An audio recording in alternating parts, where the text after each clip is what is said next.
Welcome to the Salt Lake City Planning Commission. Today's date is January 10th, 2024. The Planning Commission consists of residents from each Salt Lake City district that are appointed in a manner providing balanced geographic, professional, neighborhood, and community interest representation. The Planning Commission reviews and acts on any changes to the city's general plans, small area plans, special studies, zoning ordinances, and zoning district maps. The Commission also reviews and acts on planned unit developments, conditional uses, and certain subdivisions. Our goal is to provide a welcoming and safe environment for everyone. We ask that those in attendance adhere to a few ground rules. 1, silence or turn off your cell phones. 2, respect the person speaking and do not interrupt or do other things that could intimidate or deter others from exercising their right to be heard. Clapping, cheering, jeering, shouting, or other actions used to discourage people who have different opinions from participating will not be tolerated. People who attempt to diminish someone else's input may be removed from the room. 3, if you wish to speak, come to the microphone once the public hearing has been opened and state your name.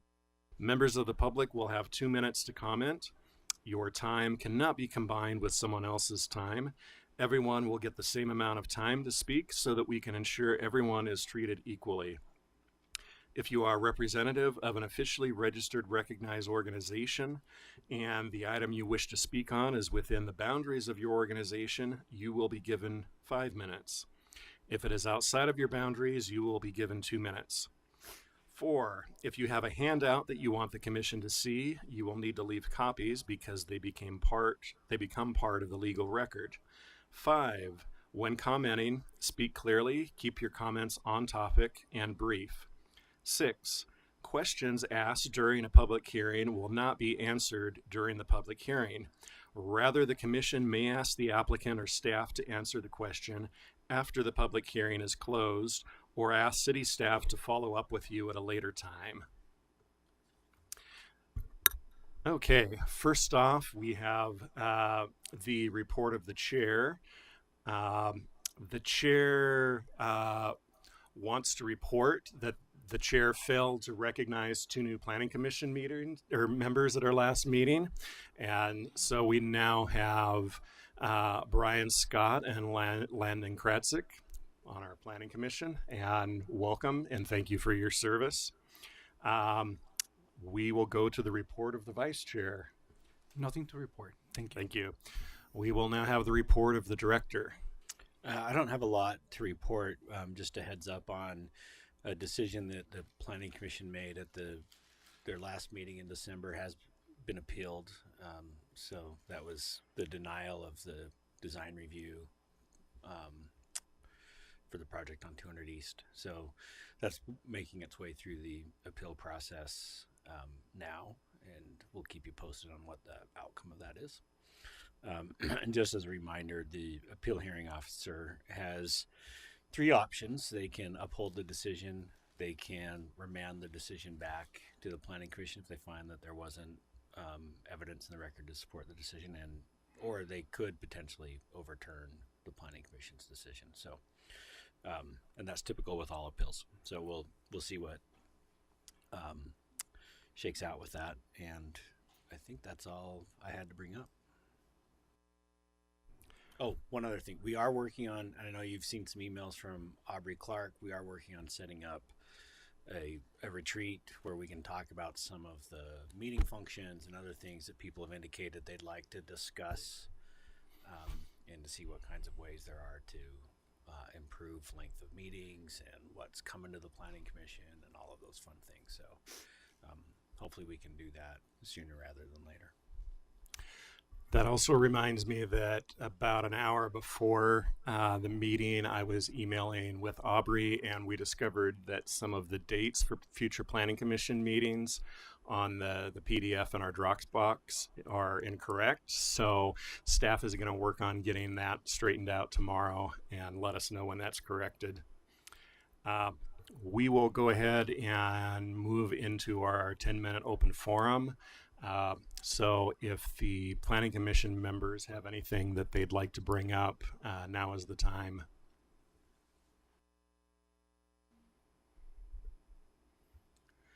Doesn't look like anyone has anything to bring up in open forum. So we will go ahead and move to the consent agenda. We do have one last minute change. The December 13th minutes are not yet ready, so we will only be voting on approval of the November 29th minutes. And yeah, we'll go ahead and read the consent agenda. Consent agenda items. We have the approval of meeting minutes for November 29th, 2023. And we also have the California Avenue design review at approximately 1665 West California Avenue, case number PLN PCM 2023-00586. And I believe that will require a public hearing. So we will go ahead and open the public hearing on that item, item number 2 on the consent agenda. If there is anyone here to speak on that item, go ahead and approach the microphone. Doesn't look like anyone is here to speak on it. Have we received any emails on that item?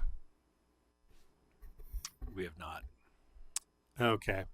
We will go ahead and close the public hearing, and I will look for a motion for the approval of the consent agenda. I'll move that we approve the consent agenda. I'll second the motion. We have a motion from Commissioner Gale and a second from Commissioner Tuttle. Any discussion to the motion? We will go ahead and take a vote. And if you were absent for the November 29th minutes, you can just state that you approve the consent agenda but abstain from approving the minutes. So, Commissioner Gale. Yes. Commissioner Tuttle. Yes.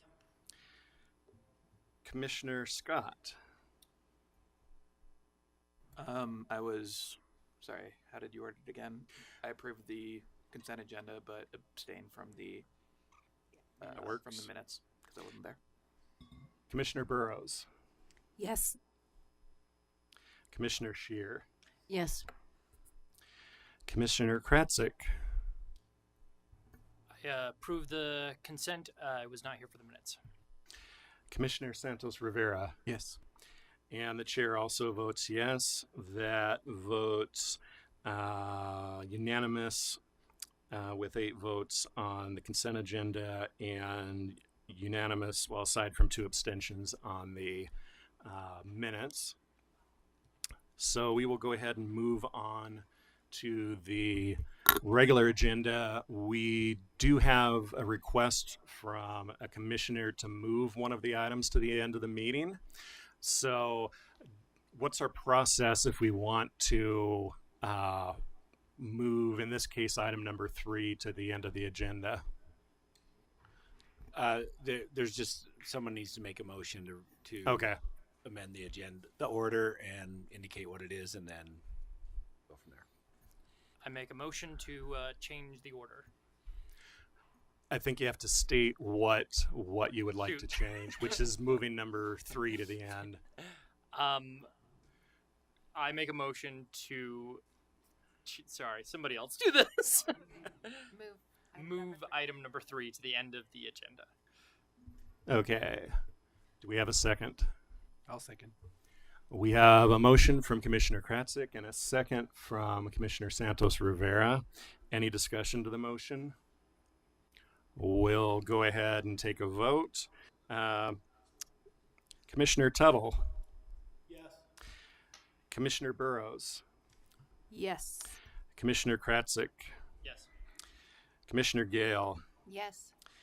Commissioner Scott. Yes. Commissioner Scheer. Yes. Commissioner Santos Rivera. Yes.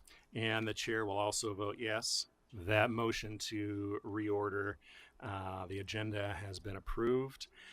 We will go ahead and move to item number 1, which is window requirements for new construction in the city's local historic districts text amendment. Case number PLN PCM 2023-00444, and our planner is Lex Trauber. Good evening. I'm going to keep this very, very brief, and to be perfectly honest with you, the reason being is that this is not something that you would ever see or make any sort of decisions upon. This is something that the Landmark Commission has wrestled with for quite a while, and staff, the development community have also wrestled with this issue. But the code requires that text amendments be heard by the Planning Commission and that you forward a recommendation onto the City Council. So what we're looking at here are window requirements for new construction in the city's local historic districts. And the action that we are requesting of you tonight is that you forward a positive recommendation to the City Council regarding the proposed amendments. And the purpose of this text amendment is to ensure the ordinance standards and guidelines are clear in regard to windows in new construction projects. Again, the Landmark Commission has the decision-making authority for new construction in the city's local historic districts. The other thing that we are trying to do is to provide consistency in our reviews and clear expectations for applicants when developing project plans. There are several issues with the current standards and design guidelines. One, vinyl as an appropriate and durable window material is very questionable. 2, the manner of installation is not stipulated in our regulations at this time. And 3, we have inconsistencies between design guidelines that the City Council has adopted, the residential versus the multifamily and apartments. We did 2 work sessions with the Historic Landmark Commission on this item. And at the work session with the HLC on May 4th, we received direction to pursue a hybrid use of vinyl windows in new construction based on location, installation, and siding materials. And the hybrid use means that, yes, vinyl windows may be appropriate given their location, but otherwise a traditional material would be expected in those locations that are visible from the public right away. The HLC heard this proposal in a public hearing on November 2nd. They liked what we proposed so much that they voted unanimously to forward a positive recommendation to the City Council. I've got multiple window examples in here. I don't know if you want to see them. I'm happy to talk about that. I'm happy to talk about the text if you've had any questions. I'm really kind of looking to you to lead this discussion. I can do whatever it is that is good for you. Otherwise, we would recommend that you also forward a positive recommendation onto the City Council. What's your pleasure? I think it would be best to go ahead and open up the public hearing on this. So if there is anyone from the public who would like to give comment on this, now is your opportunity. I don't see anyone, so have we received any emails? No. We will go ahead and close the public hearing and bring this back to the commission for questions. I'm prepared to make a motion. Based on the information presented and discussion, I move that the commission forward a positive recommendation to adopt this text amendment to the City Council. I'll second. We have a motion from Commissioner Gale and a second from Commissioner Burrows. Any discussion to the motion? We'll go ahead and take a vote. Commissioner Kratzik. Yes. Commissioner Burrows. Yes. Commissioner Tuttle. Yes. Commissioner Gale. Yes. Commissioner Scott. Yes. Commissioner Scheer. Yes. Commissioner Santos Rivera. Yes. And the chair will also vote yes. That passes unanimously and goes to the City Council. Thank you. we will go ahead and move to item number 2. Zoning text amendment for enforcement work done without a certificate of appropriateness. Case number PLN PCM 2023-00336. And Mayara Lima is our planner. All right, so another HLC related text amendment in front of you. This one is to address any work that's done without approval prior to receiving approval. This text amendment was city initiated, and the intent is to address unlawful construction and demolition activities in the historic overlay. The map over there shows our existing districts that this would apply to, and then it would apply to landmark sites as well, which is not included in this, or not included in the map, but included in the text amendment. The objective of this text amendment is to provide a more robust process that addresses this type of activities, hopefully to prevent and counter these violations from happening, and provide a more clear and consistent message to the public regarding historic preservation in our city. That is after we notice that, there's a lot of development pressure in our historic districts and landmark sites, and our zoning and building code enforcement is not suitable to, address those type of violations. We recognize that historic contributing properties are not like other structures. Once the craftsmanship, the materials, the cultural value is lost, it's not something you can bring it back. So I'll go over the changes. It's an attachment A if you want to follow, but the main points are we're adding a subsection related to enforcement within the historic overlay chapter. That section will direct the public and staff to look at both the zoning enforcement section of the zoning ordinance, which is 21A20, but also adds additional remedies for violations occurring in the historic overlay. If you want to look at that, is page 16 of the attachment. Number 2 is to prohibit redevelopment of properties where demolition occur without a COA. When it's a contributing building, for a period of time, unless the proposal to redevelop is for reconstruction of the original building. That process, we also needed to establish a process for that to happen, so we're creating a reconstruction process. Related to number 2, what would happen is if when we get a complaint about enforcement and we see that there is a violation for a demolition, we would issue a certificate of non-compliance, record it against the property, and that would give notice that redevelopment cannot occur as proposed in our draft 25 years unless it's for reconstruction. And if they pursue reconstruction within that process, they would also sign a restrictive covenant that will prevent them from demolish that reconstructed structure for 25 years. The reconstruction process is very similar in terms of standards to the reconstruction of a carriage house, which was a text amendment that was recently approved and adopted by council.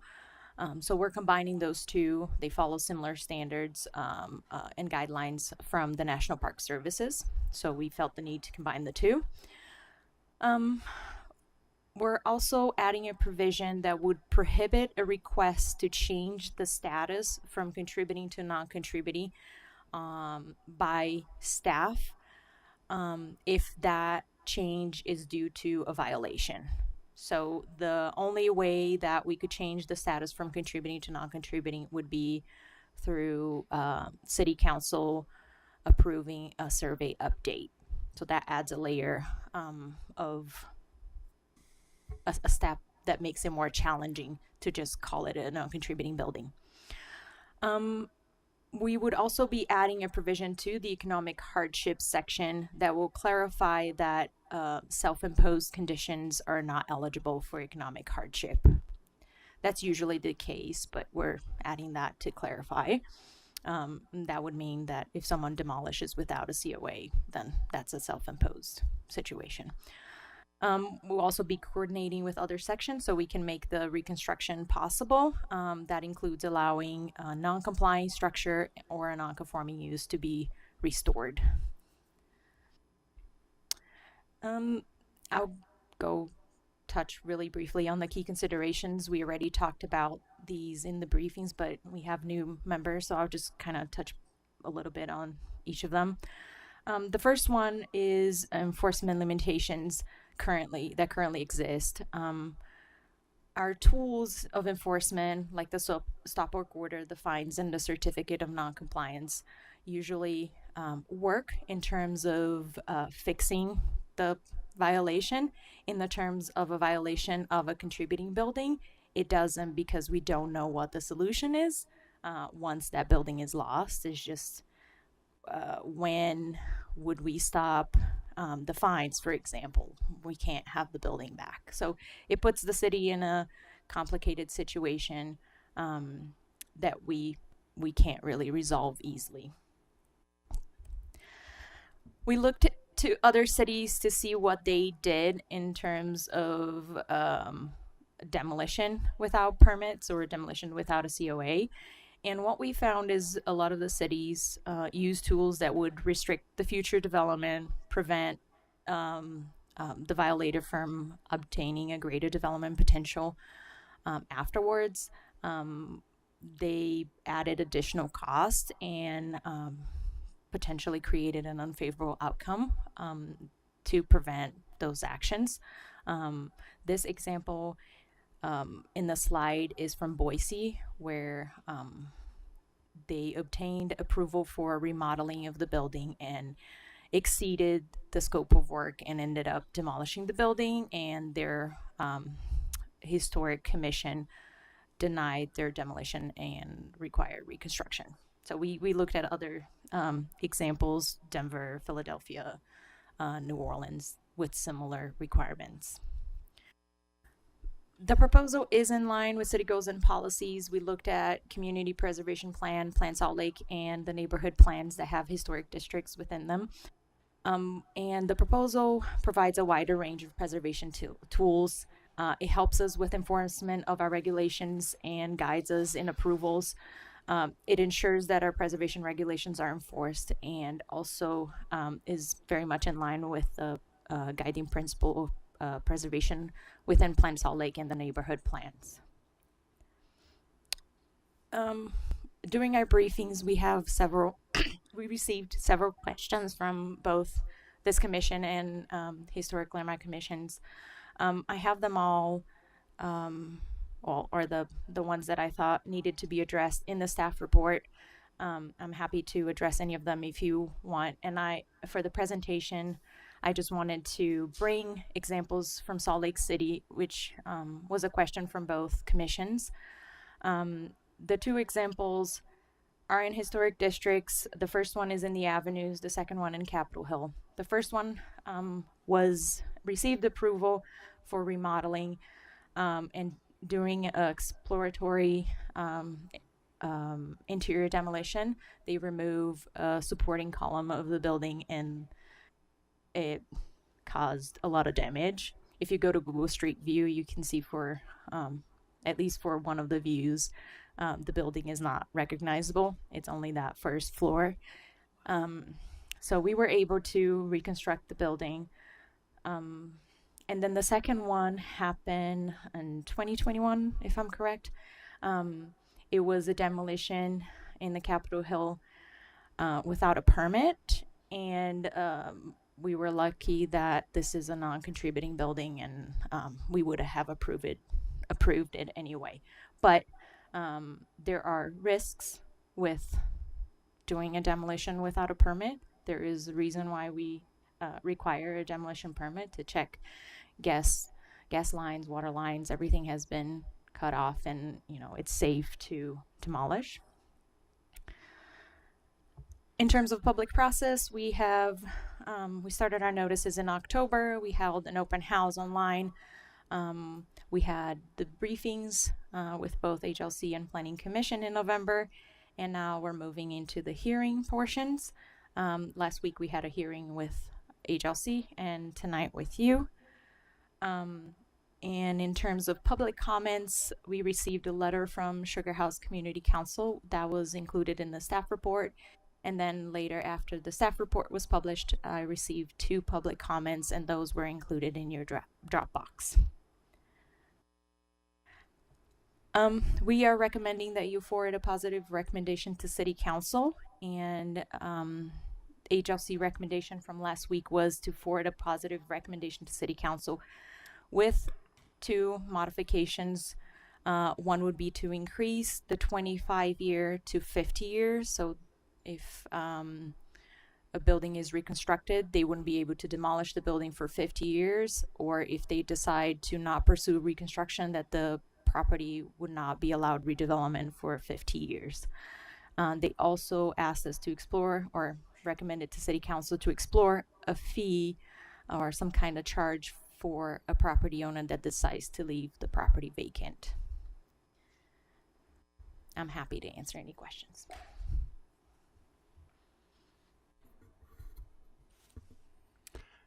If we don't have any questions, let's go ahead and open the public hearing. Questions for?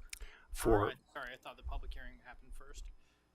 no, I do have questions. yeah, you can go ahead if you want and ask Thank the you. questions Sorry now. about that. Okay, so your 5th section, I want to understand that one a little more.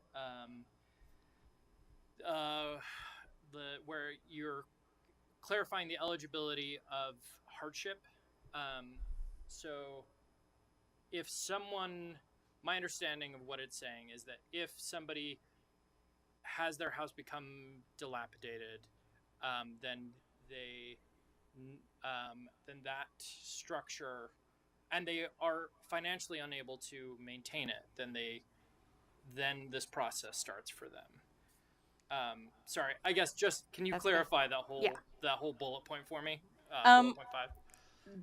That would fall into willful neglect, which we address kinda in our overlay, and it's something that City Council have requested us to work on. It's our next step, and I think this clarification would be kind of in line of what you're saying, that if a property owner doesn't maintain it, that's a self-imposed condition.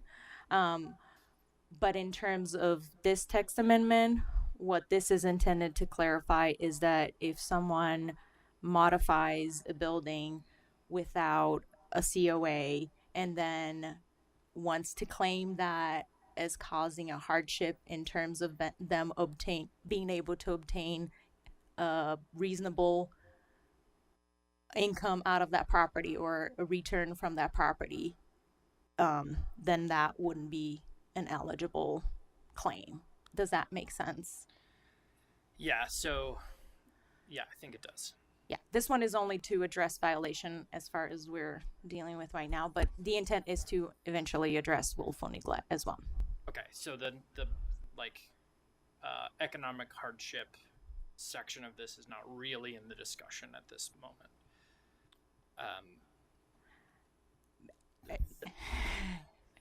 I mean, because it's on the PowerPoint, and I just want to make sure that if there is an elderly person in a neighborhood whose house is becoming dilapidated, that they are not going to be punished with fixed income to have to renovate and make their home the same as it was in a historic period where they don't have the money to do so. So I just want to make sure we're not taxing people on fixed incomes for living in historic districts. No, we don't force anyone to, maintaining the building is just an assumption that the people are going to do that, and boarded buildings exist because sometimes buildings are not being maintained. This doesn't relate to that. And there is, like I said, there is a process for economic hardship that is related to only demolition. So if someone is requesting a demolition permit on a contributing building, they could claim economic hardship. So I don't know how to explain it, but maybe I can add some context. I think so economic hardship is set up to reduce the likelihood that our regulations are potentially creating a regulatory taking of private property. So in order for someone to go through that process, they first have to submit an application to demolish a structure. If it's a contributing structure, there's some standards that they have to meet in order to get that approval. If they don't meet those if it gets denied because they don't meet those standards, then they have the option to seek an economic hardship, where they are essentially arguing that the city's regulation is preventing them from realizing a typical benefit from their property. That's where it kicks in. It doesn't kick in for any sort of willful neglect. It doesn't kick in for somebody who doesn't have the means to maintain their property. It's first they have to take an action to propose demolition. Okay. And correct me if I'm wrong, I think this form of economic hardship is more targeted at like landlords rather than people owning their own homes. So it's more like you can't renovate your place and then because of the problem that's created by that say, oh, but I need to be able to because I have these tenants who can go in. So you can't create the economic hardship in that sense on yourself and then use that as an excuse. Is that correct, or am I also missing? For this proposal? Yeah, Basically, that's essentially what it's okay. What it's doing is limiting when somebody could apply for that economic hardship because of their own actions versus a regulatory action. And this number 5 is not it's not just referring to the non-permitted demolition. It's for things that are also where an application is made as well, right? Right. It's intended to, like was just said, avoid or prohibit somebody from making some alteration of their property and then claiming an economic hardship. Right. So, but it's sort of out. We're talking about the subject of what happens when somebody does something without a permit or demolishes a building without permission, essentially, right? And that's kind of outside of that. That's really okay. That's another thing is this, right? Right. Okay. Just to clarify that that's not really the same thing as the other things. One of these things is not like the others. So I have a question about the 25 years and the 50 years and all that. We're willing to have a vacant piece of property in a historic district for 25 years?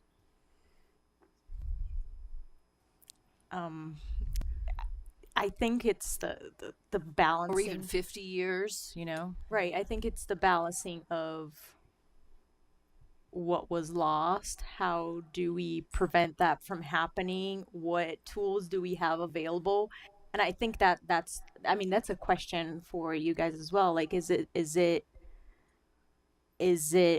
the right path, right? We believe it is because it is sending a message. Look, we're not saying you have to have a vacant lot. You can have the same building and you can use for any use that is permitted in the zone. But anyone in the city may choose to leave a property vacant for 25 years. Yeah, but you're forcing them to leave it vacant for 25 years. I disagree. I think we are giving them an option to rebuild use for any permitted use.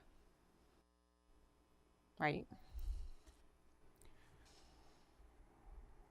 If they're able to do that, yeah. If they're able to reconstruct it to the degree that you want it reconstructed. I mean, reconstruction is both historically kind of and also really expensive. Okay, let me define which is because this is recorded. Reconstruction is not necessarily something that is part of the Secretary's standards, and it is not necessarily something that is recommended to just copy a historic building. And build it again. I mean, that's not the preferred option. Obviously, the preferred option is to not tear down in the first place, of Right. course. But once it is torn down, I mean, why did we not come to some sort of fine as the primary reason, the primary thing to do? The reason for fines is what we're capped at in terms of not having to go to court to get that. And then what building do we base that fee on? If it's going to be a flat fee, do we account for an amazing building? Do we account for a building that, we have other ones that reflect that same pattern?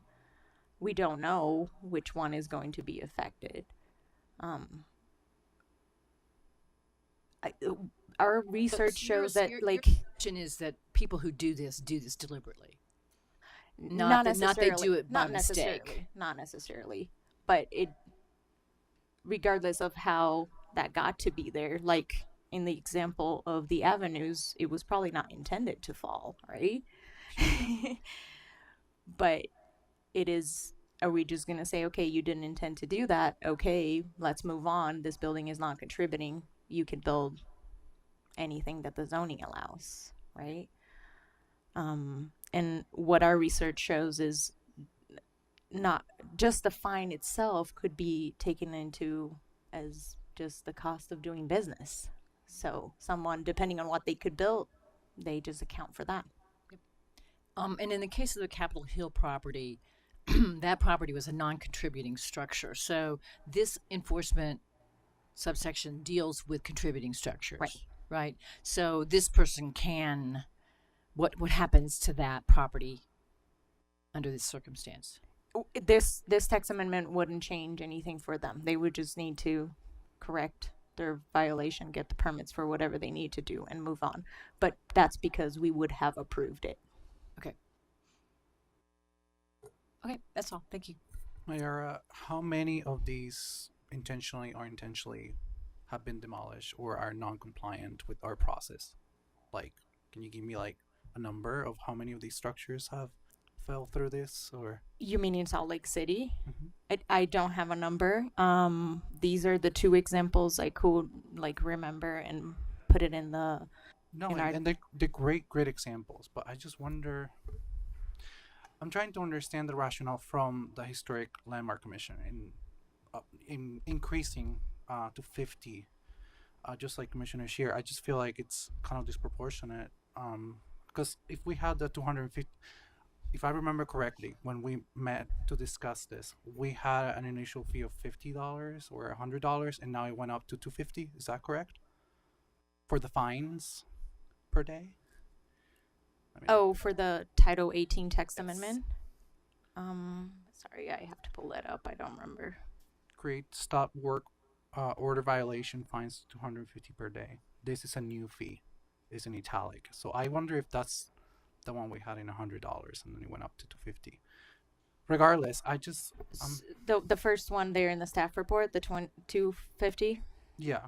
Oh, page no. 6. You said create stop work order fines. Yeah, that's a new fee. We don't have anything. That's a 0. Okay. A stop work order is stop. Don't do anything else. So, Okay, so my question is, isn't this already proportionate? Why then adding the 50 years?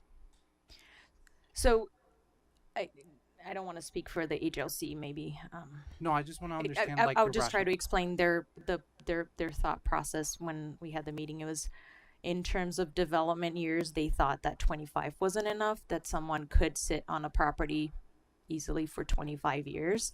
50 years is the mark that a building could become contributing. And I believe they thought that was a call to potentially make the building contributing. And yeah, it was just in terms of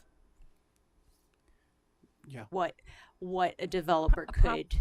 A property that's reconstructed is not contributing, right? It does not. No, it's no, not. yeah, It it's- cannot be a contributing structure. It could only be considered contributing after After the 50 year 50 if years. they meet the eligibility requirements. Mayara, so what?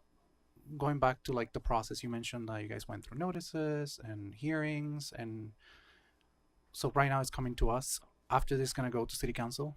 Yes. Okay, so we, I guess like I'm trying to think how we're gonna create a motion, whether or not we want to implement those suggestions from the local historic districts, or whether or not we want to create our own. Well, the examples they give in the article, I mean in the document, the highest years that they talk about is 5 years. On page 9 of the document, they say that Pasadena has a 5-year like moratorium on building, and that feels like more reasonable to me. I feel like 25 years feels like you accidentally knock a column out of your house and then you don't have the money to fix it, and then you are stuck with a dilapidated house for 25 years, versus like 5 years where like your house is destroyed, maybe you can figure something out, which still feels like excessive. If we wanted to go to our own amendment, I would mirror what Pasadena is doing, but I don't know that we want to go to our own. So let me just interject. There's two scenarios there. If a building is not not demolished, not considered demolished per our definition, it would be required to be reconstructed, and that provision was included in the enforcement subsection. So that's different. The 25 years, if it's considered a demolition, they would have to be reconstructed or the original, and then the 25 years apply. If it's just like the example of the avenues, if just the top of the building falls, they would be required to reconstruct that portion. They're not under the 25-year. Okay. Because a portion of the building was still remain, we're able to reconstruct. The other one is you have to start and you're going to have to mimic or create a replica of the original. Yeah, I think that's a good clarification. Okay. Thank you. I appreciate that. I will jump in really quickly. One little note in the historic preservation overlay, the reconstruction section, item 4, there's a small typo, I believe, that it should read, shall grant the certificate if it finds, with an S. So not a big deal on that. And just speaking to the 25 or 50 year question, I prefer going with a 50-year for two reasons. One is that this feels like something that we can defer more to the HLC, that it's in their purview to really make those recommendations. Two, I think the effort here, in my view, is to get sufficient teeth into these regulations to really discourage folks from just proceeding without the proper permitting or certificates required in order to advance their development that they want. 50 years does that, and it's not uncommon to see declarations or restrictions on property even for much longer than that. If we think about kind of public housing or federally funded housing, there will be restrictions on that kind of property for a very long time. And again, I think that penalty is for a very limited and very serious sort of infringement of the city's efforts to preserve historic areas. So I find no problem forwarding this on with reinforcing what the HLC has recommended.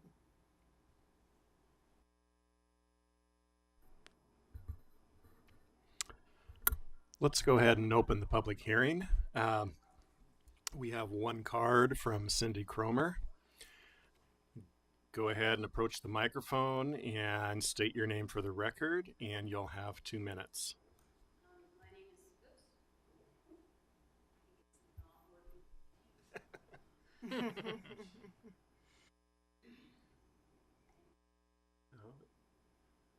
is don't know. Oh, yeah, there we go. So my name is still Cindy Cromer, and I sent you my comments that I made to the Landmarks Commission last week. And again, I am not opposed to this change. It's just not the most critical issue facing the Central City Historic District right now.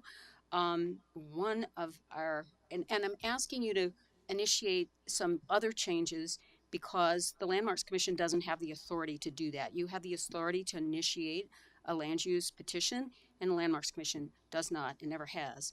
So in the Central City Historic District, the number of unoccupied structures is staggering, and they present a huge risk to the neighborhood. As I distribute flyers, I can tell you that no one has stepped on the porch for a very long time when I go to put the flyer down. And these buildings are unoccupied. If they are not secured, and by secured I mean they have an alarm system in Central City, then people break into them. There have been 4 significant fires in the Central City neighborhood this summer that I'm aware of, and 2 of them have destroyed buildings that would be considered contributory. One of those was in the Central City Historic District. It was the Covey House, the pink house that was beloved by many people and had miraculously survived vacant for a long time, but someone got in it and burned it down. So the unoccupied structures and the lack of fees for unoccupied structures and even structures that are partially boarded is a huge problem, especially in Central City. And we need a couple of tools. One is a density bonus for historic preservation for a contributory structure, and the other is the transfer of development rights. And I'll tell you a little story about what happened to me this past year. I have a parcel that only has a driveway on it. The county decided that that parcel with a driveway was worth $250,000. Did not increase my development potential on my adjacent properties. My tenants live such modest lives that 50% of them did not have cars.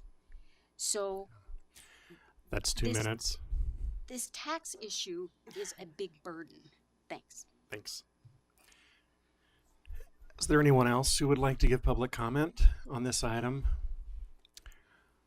Have we received any emails? We have not. Thanks.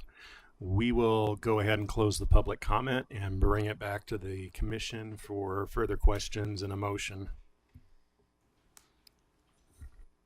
I'd like to think about this 25 years versus 50 years for the reconstructed building. So we've got a new building that resembles greatly the old building sitting on a piece of land, and we are not going to allow any changes to that building for 50 years. Would that be the Landmarks proposal? Correct. So no matter, even though they might allow changes on another structure right next door that is a contributing structure. Non-contributing structures are under different standards. That one would still have, it would be a non-contributed building, but because of the covenant, they wouldn't be able to make those modifications. The covenant also includes major modifications to the exterior of the building, and that's for the 25 years. Right. So they wouldn't be able to change it, even though their neighbors would be able to change their buildings by going through a process. If they they're wouldn't not be able to contributing. go. They wouldn't be able to go through the similar process that their neighbors would. Not as a non-contributing building, yes. Because their neighbor might be a contributing building. That's why I Let's keep suppose saying. their neighbor's a non-contributing building and they want to, upgrade their whatever. Yeah. They want to change their exterior material to something more sustainable, for example. But this building wouldn't be able to do that. These new buildings wouldn't be able to do anything. They would be able to do things that are not considered major changes to the exterior. But changing the material of the exterior would be a major change, right? It depends. What is the change in the material? It depends on the material. If it's something we wouldn't approve for a contributing building, likely no. If it's a material that is not appropriate for the original structure, Can go no. through the process. They could request Or a modification, yes. Okay, and how would that happen if they have what would the actual language of the I know we don't have that yet, but what would the language be in their? How would they make a change? How could they do that? I mean, normally you would, if it's a non-contributing structure, you go to the building department, you make a proposal, and you and maybe to landmarks. But would they be able to do the same exact process? Like you said, we don't have the covenant. The idea is to prevent major alterations, meaning alterations that are not consistent with the contributing status of the original structure. So anything that we wouldn't approve for the original structure would probably not be approved for that reconstructed structure.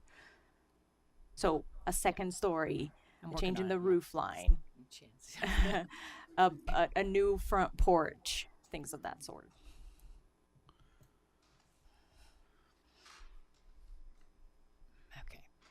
But would that building basically, it would just have the exact same restrictions on the rebuilt building as the next door neighbor's non-contributing? Like they would be able to do the same changes that the neighbor would. They would just have to go through the same process. No, if the building is non-contributing, it goes under different standards. We don't regulate much of the additions made to the building, the change in materials, if it's consistent with our standards. For contributing buildings, it is more restrictive. So we're likely be applying the contributing status regulations or the contributing regulations to this reconstructed structure, which would have been the original. And the landmarks is suggesting that we do that for 50 years instead of 25. Right. Okay, so basically saying, okay, you've screwed the pooch, so you're gonna go under these other restrictions for 20 or 50 years, not 25 years.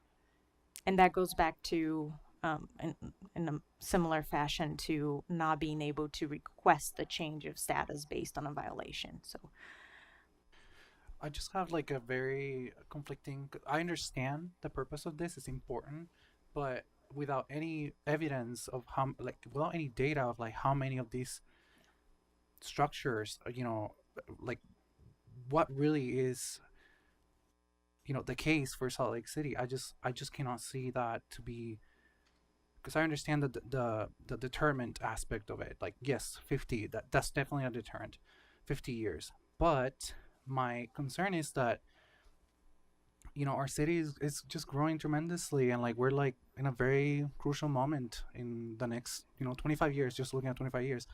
And I think this would be very restrictive for an already, very difficult processes that we have in place for like historic districts. So I think that's just going to add to it. And I understand that it would help preserving some structures, but I mean, I just don't, there's no evidence. So for me, it's a little bit unsubstantiated, and I use that word carefully, but without these two examples, I believe one of them is just not even in a historic district. I just don't see this.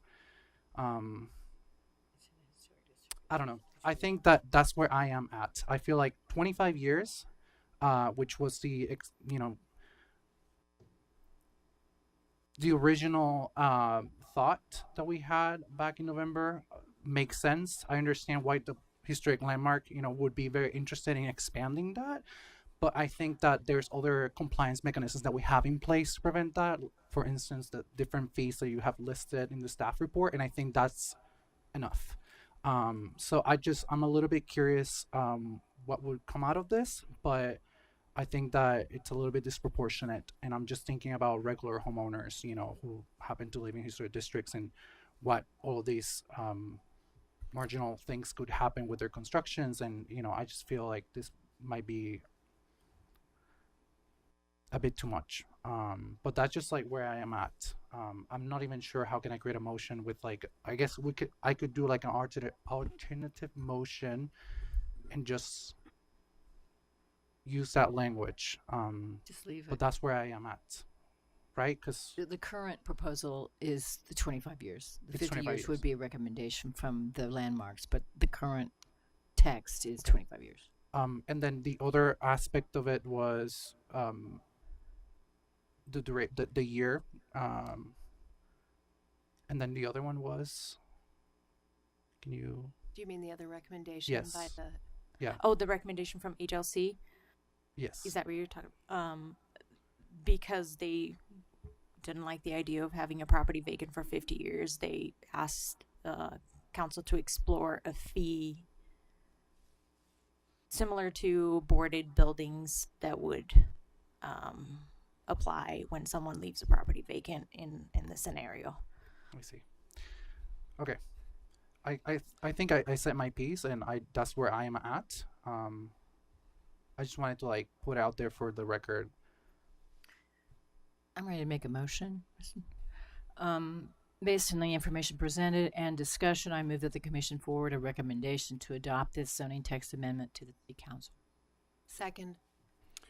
We have a motion from Commissioner Shear and a second from Commissioner Gale. Any discussion to the motion?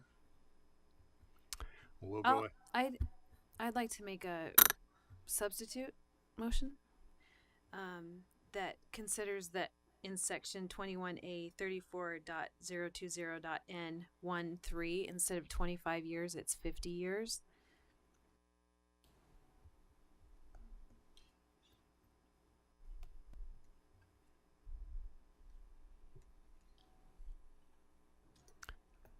Commissioner Burrows, will you repeat that again? I just missed the last part of it. Yeah, I would. My substitute motion would be to adopt it as presented, except to change in that language where I described it 21A 32020N13 instead of 25 years, to change that to 50 years, which is the recommendation from the Historic Landmark Commission. I'll second the motion.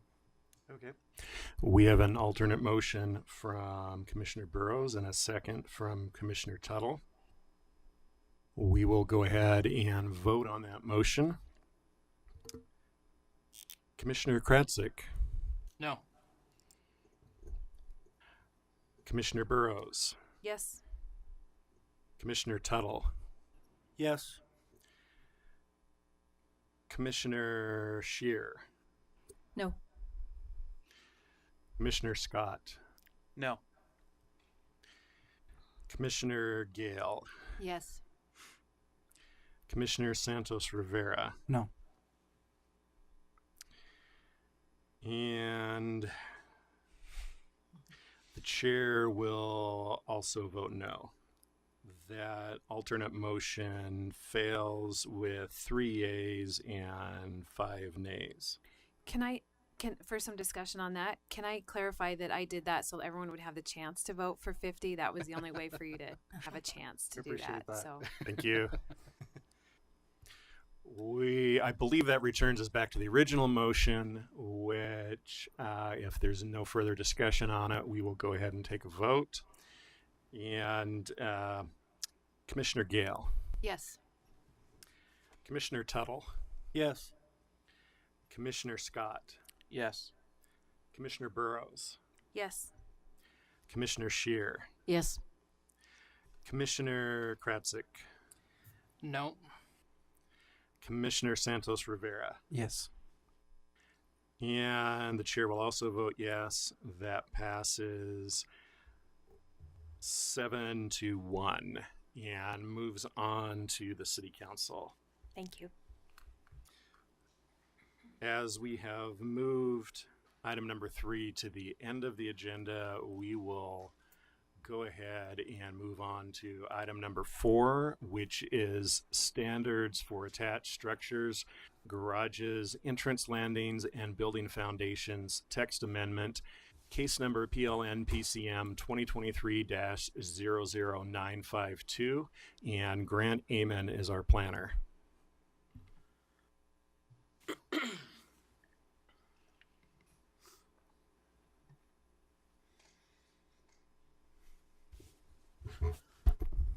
Thank you so much.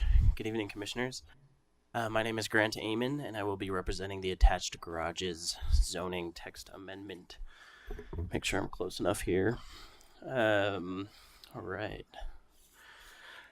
The petition is a city-initiated petition to amend the zoning ordinance in accordance with updates to the Utah State to the Utah State Code following the 2021 legislative session. I will list the proposed changes and affected sections in the following slides, and staff is recommending that the council forward a positive recommendation to City Council.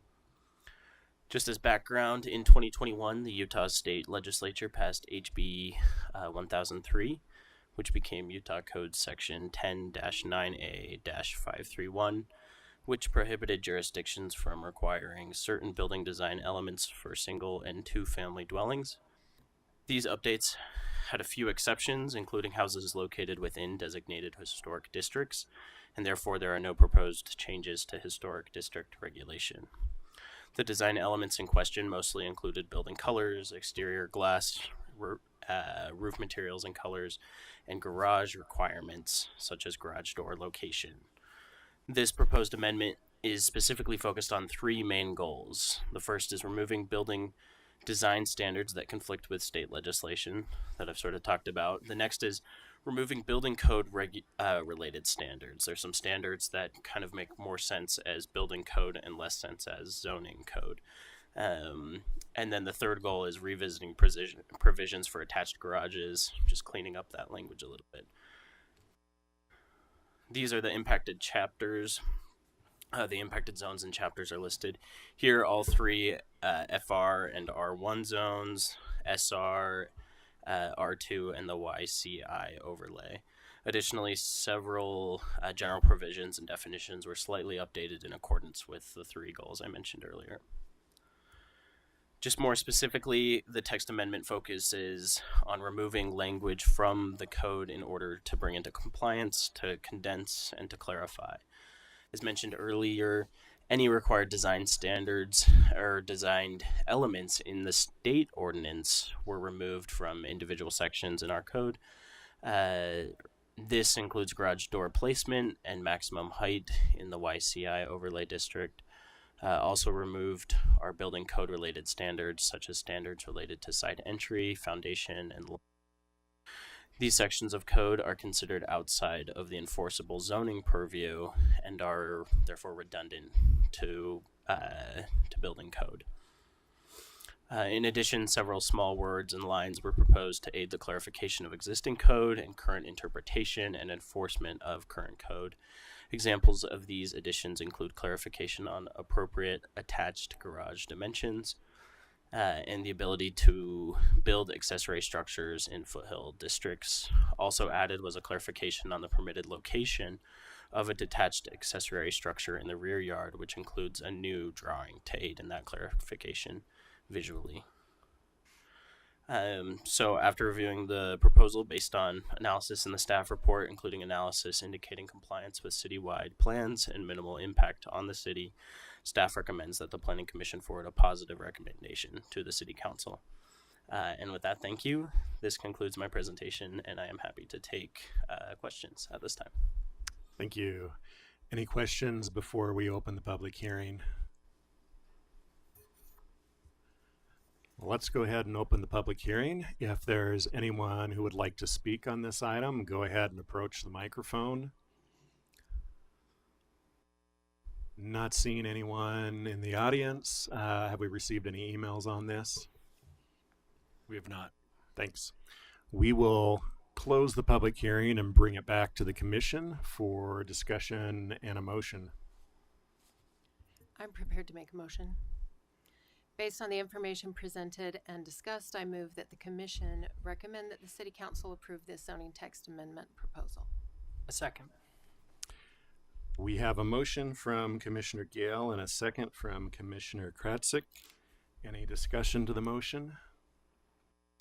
We'll go ahead and vote. Commissioner Scheer.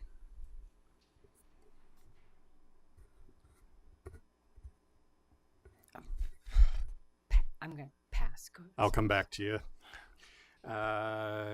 Commissioner Scott. Yes. Commissioner Gale. Yes.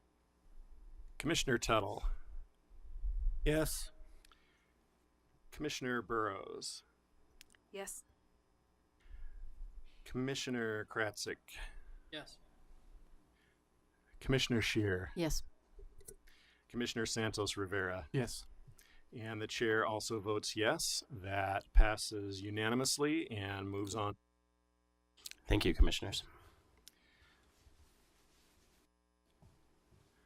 We will go ahead and move to item number 6, 300 West Apartments Plan Development and Design Review at approximately 1518 South, 300 West. Case numbers PLN PCM 2023-0001 and case number PLN PCM 2023-00456.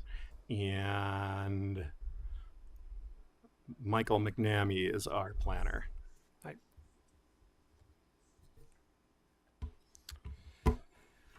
Okay, good evening.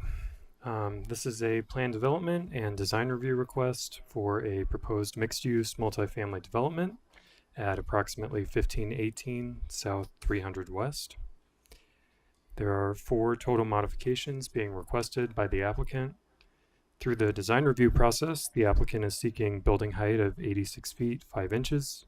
Additionally, the north facade of one of the buildings facing Andrew Avenue will not have a building entrance. Through the plan development process, reductions in the front and corner side yard building setbacks are requested in 5 locations. And related to this request, a reduction in the required front and corner side yard landscaping is also requested.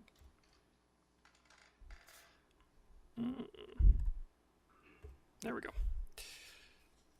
The proposed project will be 2 8-story buildings separated by a mid-block walkway. Across the 2 buildings, there will be 432 residential units. Along 300 West, about 5,900 square feet of restaurant and retail space will front the street at the ground level. 2 parking garages, 1 in each building, will be located on the first 3 levels of the buildings, which will have a total of 421 parking stalls. The garages will, for the most part, be wrapped in residential units, retail or restaurant space, and amenity space. The project site is located on the west side of 300 West between Andrew and Van Buren Avenues and is about 2.5 acres in size. It and all of the surrounding properties are zoned CG, General Commercial District.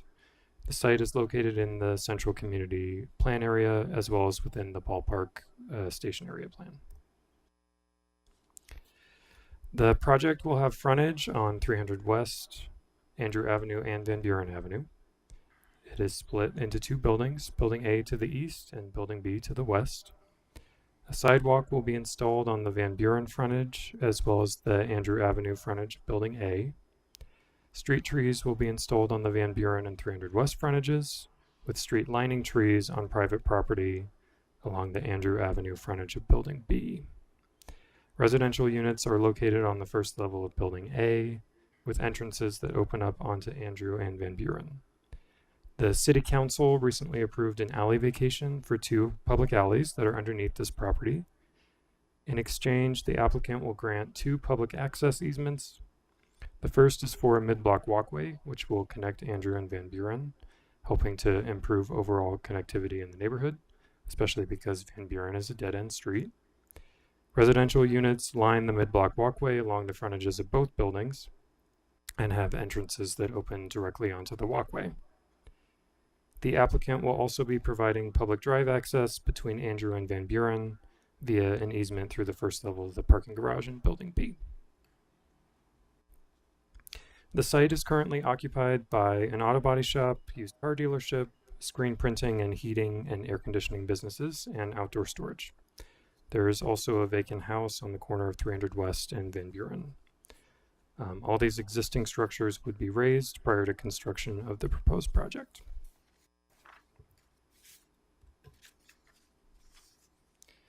The project site is located in an area of the Ballpark neighborhood that is characterized by a mix of uses and building typologies. Many of the buildings surrounding the site are 1 or 2 story commercial structures. Platform 1500, a 60-unit apartment building, is under construction directly across the street to the north. The Gail Miller Homeless Resource Center is located on the opposite side of 300 West. The 300 West reconstruction project was recently completed, and the street now includes a cycle track and improvements to pedestrian infrastructure. This project was originally submitted for review in January 2023, making it vested in the version of the zoning ordinance that was in place at that time. The City Council passed the Downtown Building Heights amendments in June 2023, and they affected the CG zone. However, the new regulations do not apply to this project because of its vested status. Instead, it was reviewed against the CG regulations that were in place in January 2023. Additionally, the project was reviewed against the standards for design review and plan development. To provide more information about the requested modifications, through design review, the applicant is requesting 2 modifications. One is for a building height of 86 feet, 5 inches for both buildings. This is necessary because the version of CG that was in place when this project was vested requires design review approval for any building that is taller than 60 feet in height. In addition, the north facade of Building B will not have a building entrance, which also requires design review approval. The proposed height of both buildings will be 8 stories for a total of 86 feet, 5 inches. While the proposed scale of the buildings exceeds what is existing on the block, it is anticipated that future development will also exceed 60 feet, especially since after the downtown building heights amendments were passed, the CG zone permits 75 feet building height by right, with a total height of 115 feet possible. Several buildings are under construction in the immediate area that will be similar in height to the proposed buildings, although they will not exceed the 60-foot allowance. In the CG zone, at least one operable building entrance is required for each street-facing facade of a proposed building, and design review approval is required to modify this requirement. Along Andrew Avenue, Building B will be providing only a garage entrance, which does not satisfy the requirement. Along this section of Andrew Avenue, a wider driving surface will be required, allowing for aerial fire access to meet fire code requirements. That's shown in red hatching on the site plan. As a result, no sidewalk will be provided along the Andrew Avenue frontage of Building B. If one was provided, if a building entrance was provided, it would open up directly to the driving surface rather than a sidewalk. Additionally, providing an entrance would impact one of the proposed trees, and street trees are already very limited on the Andrew side of the project.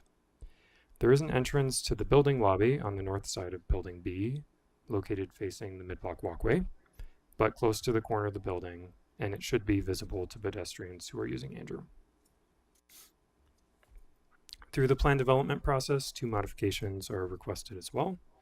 One is for a reduction in building setbacks in 5 locations on front and corner side facades as follows, and I apologize because this is a long list. A reduction of 2 foot 2 inches for a setback of 7 feet 10 inches on the 300 West facade of Building A.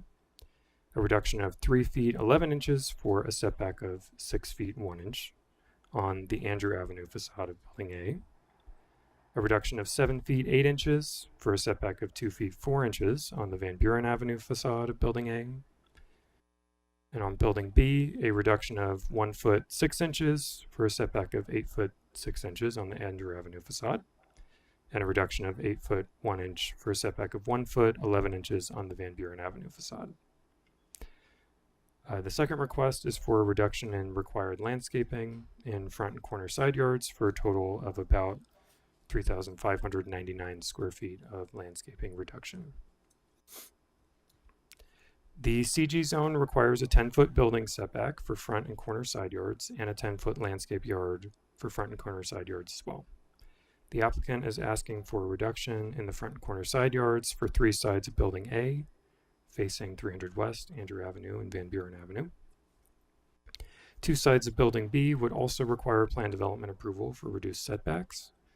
Building B has 2 front yards because it has double frontage. The sides of the building that face Andrew Avenue and Van Buren Avenue would both need a reduction in the required setbacks. The reduced setbacks are ameliorated by ground level activation and landscaping placed along the mid-block walkway and in the rear and interior side yards. Usable outdoor space is also provided on 2 rooftop decks, which are located on the 4th level of each building. The amount of landscaping provided outside of the front and corner side yards will be about 6,733 square feet. In the CG zone, buildings that are more than 60 feet in height must provide additional landscaping equal to 10% of the additional floor area. In this case, that equals 4,833 feet. So between the front and corner side landscape yards and the additional landscaping requirement, the total amount of required landscaping is 15,643 square feet, and the applicant is proposing to provide 13,944 square feet, which leaves a deficit of 1,699 square feet. However, the outdoor space on the two rooftop decks will be approximately 3,346 square feet combined. The decks will overlook Van Buren Avenue and the Midwalk Walkway, helping to break up the overall massing of the two buildings and improving engagement with the street and walkway below. The two public easements that were required in exchange for vacating the public alleys on the property are also important to consider because they occupy space on the ground level of the project. The relief on building setbacks allows for the applicant to more easily accommodate those public assets, contributing to the purpose of a planned development to have a product that is better overall than what would be achievable through a strict application of the zoning regulations. The proposal generally complies with and supports the applicable adopted plans. It would create a greater mix of uses, providing economic development opportunities, a goal that is expressed in the purpose statement of the CG zone. It would redevelop an underutilized site and accommodate and promote an increase in the city's population on a site with proximity to heavy infrastructure, consistent with initiatives in the growth chapter of Plan Salt Lake. It also increases connectivity of the neighborhood overall, a goal that's identified in the Ballpark Station Area Plan. Staff has mailed notification of the proposed project to property owners and residents within 300 feet and sent notice to the Ballpark Community Council for their review. Staff's been in communication with the Ballpark Community Council about the project, but they did not provide formal comment. As of today, no other public comments have been received regarding this proposal. Staff finds that the project generally meets the standards for design review and plan development and recommends that the Planning Commission approve the requests with the following condition of approval applied to the design review application. Final approval of the details for site signage, development and site lighting, street lighting, and streetscape details should be delegated to planning staff to ensure compliance with the standards for design review. That concludes my presentation. I'm happy to take questions after the applicant has been able to present. Thank you. Well, let's go ahead and have the applicant come forward and give their presentation. Since we've had all city applications so far tonight, I almost forgot to have the applicant come forward.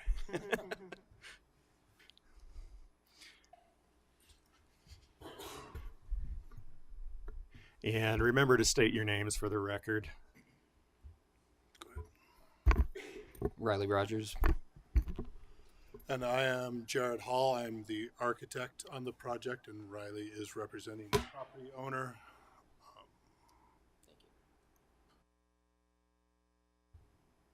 Where is my slideshow? There it is. So this slide shows kind of the existing conditions, which Michael has went over some. So currently on our site, on the north side along Andrew Avenue, there are 0 street trees and 0 sidewalk. There were the two kind of non-functional alleys that we have worked with City Council to vacate. Along the Van Buren side, which is currently a dead end, there is 0 sidewalk and 0 street trees. Along 300 West, there is the new cycle track, as Michael mentioned, and there are 3 vehicle crossings across that cycle track, which made it so when the city designed that, they put in 0 trees. Additionally, along most of all 3 of our street-facing facades, there is a fence or other kind of non-usable barrier to pedestrians. Our general kind of benefits that we're getting here that Michael kind of went over is we are working through Andrew Avenue. We worked with the fire department and with urban forestry and with transportation to try and come up with a solution for Andrew Avenue that would sort of best meet everyone's needs. The road section along our building A is kind of sidewalk, street, sidewalk, which is the same road section that was approved at the building just to the north of us that came through Planning Commission a while ago. But then when it gets over to building B, we needed to widen the road to get the aerial apparatus. And then because we were widening the road, there was not room for a sidewalk on the public right of way. So we ended the sidewalk there, or proposing a mid crossing, so striping a crossing to the north side where there would be room for a sidewalk, and then providing some trees along that frontage. So we're proposing 6 trees along the Andrew Avenue frontage, and 70% of our frontage would still have a sidewalk. On the 300 west side, because we are eliminating the curb cuts for the vehicles, we can kind of rebuild that little section that would have had street trees and provide those street trees. Along the Van Buren side, which is just a slightly wider right of way, we're providing 17 trees and 100% sidewalk there. In addition, we have the pedestrian crossing that now connects the 2 streets, so it is more functional. And inside of our building, we have a easement for vehicles so that Van Buren does not have a complete dead end now. As Michael mentioned, we're looking for some reductions to our required setbacks. The property just to the north of us was approved with 0 setback along Andrew. One of the reasons for our setbacks is just kind of because they're all kind of weird dimensions, but we have parking is a certain size, and then you need a certain depth to get an apartment unit. Just kind of add those up, and it adds to just slightly more than than the width of the property. So this is a graphic that's showing the ground floor landscape. The green area is the landscape yards that are required that we are providing. The blue is the landscape yards that would be required that we are not. And then the orange is additional ground floor landscaping.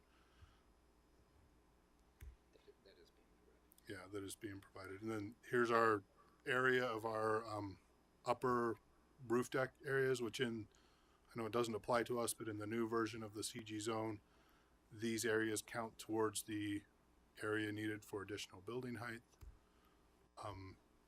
Building section showing kind of the 60 foot that's allowed by right, the 90 foot that we are just under that is allowed through design review. And then just have a few project images. This is on Van Buren on the west side of our property looking east. And this is on the Van Buren side looking up our alley. In the alley shot, we've hidden a couple of trees in the rendering, or it was just kind of all tree. This is on the Van Buren side looking where we have the setback in the middle of our building to provide an additional setback and additional landscaping and relief to the visual weight of the building length. This is on the 300 west side on the south looking north, as you see the cycle track and the building facing it, where we have a restaurant slated. And then this is on the 300 west side on the north looking to the south. And this is I'll go back, and then that is you can see the other building that is under construction now just to the north of us that is similar height to us. This is on the Andrew Avenue side looking on the very east side looking to the west, seeing that we have a little bit of landscape on our side of the road and the sidewalk. And then this is the Andrew Avenue side, the north side of building B, where we are requesting to move the entry to the apartments just around the corner so that we can maintain more trees and landscaping on that north side. And then this is on the Andrew Avenue side looking down our alley, showing all of the apartment units will be connected right to the alley with entries. And that's the extent of our presentation. Thank you. Any questions from the commission before we open up the public hearing?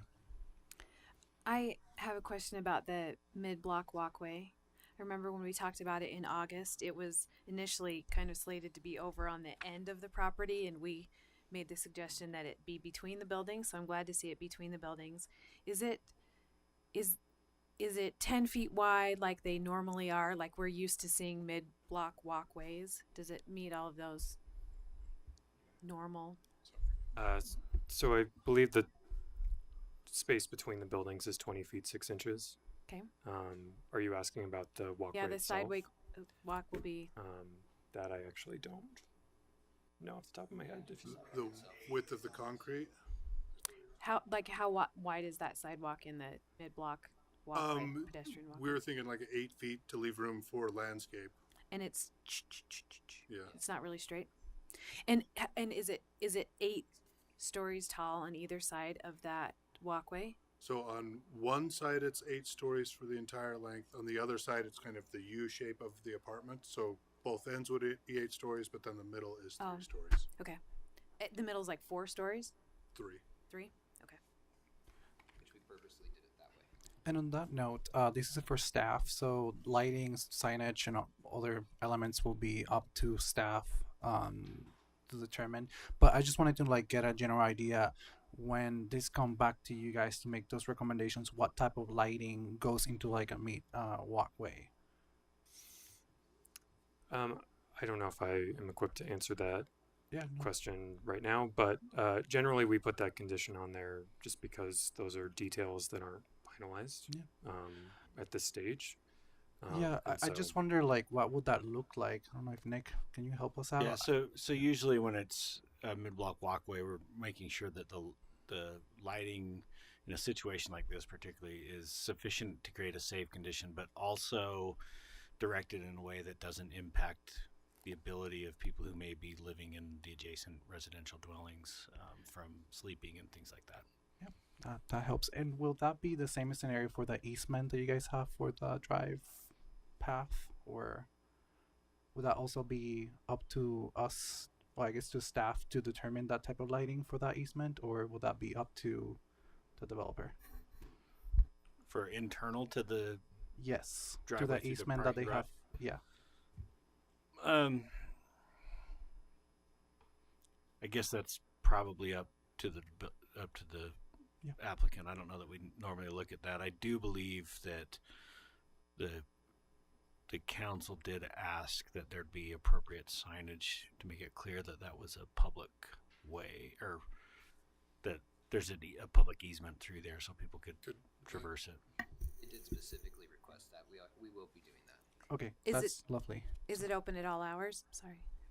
What we worked out with the council is it would be 7 a.m. to 8 p.m. was during business hours, so it's not open at 4 a.m. Have individuals walk through people's. You'll have a gate or a garage door? Yeah, I imagine it sort of like a drop-down gate that after hours you would need a code to get in. If you're already in, it would automatically open to leave. But during the middle of the night, not anybody could just wander through there. If that makes sense. Perfect. Yeah, that does. Thank you so much for answering that question. I'm ready for a motion. Well, we have to have yeah. public hearing Fully first. hearing. But I just wanted to say, as an avid user of the bike lanes along 300 West, I'm grateful to see the reduction in driveways.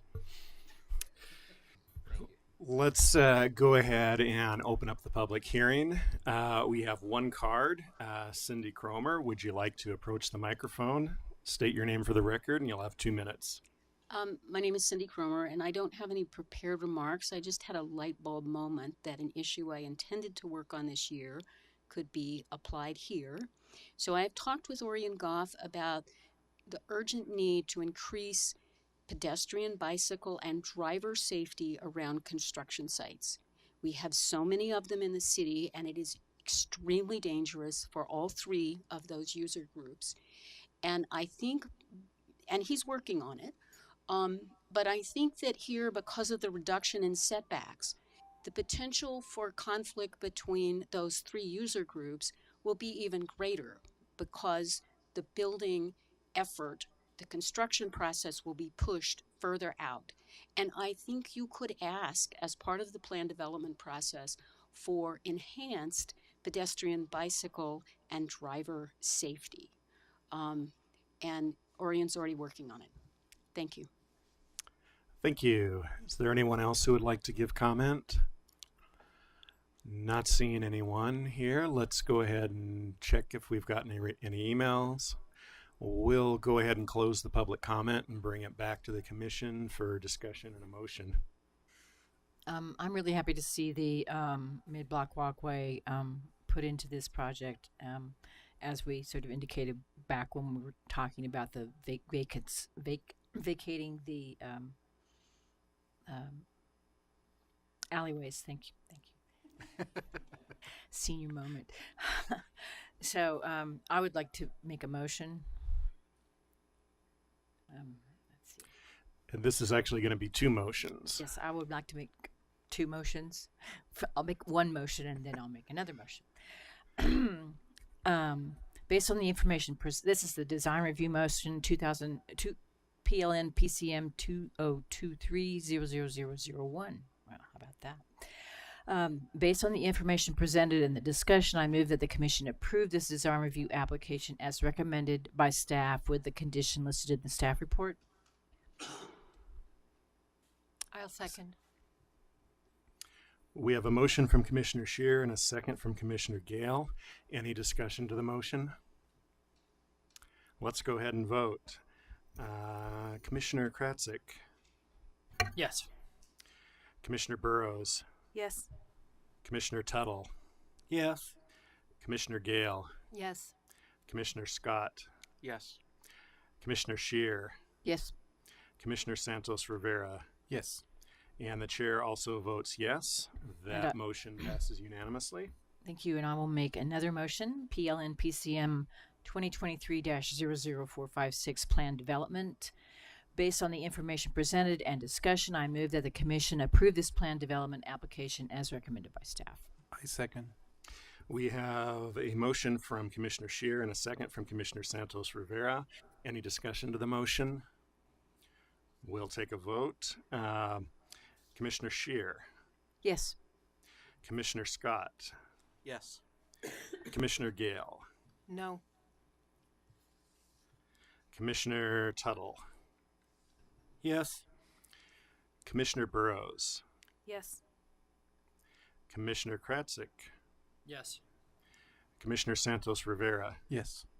And the chair will also vote yes. That passes 7-1. Thank you all. And Much appreciated.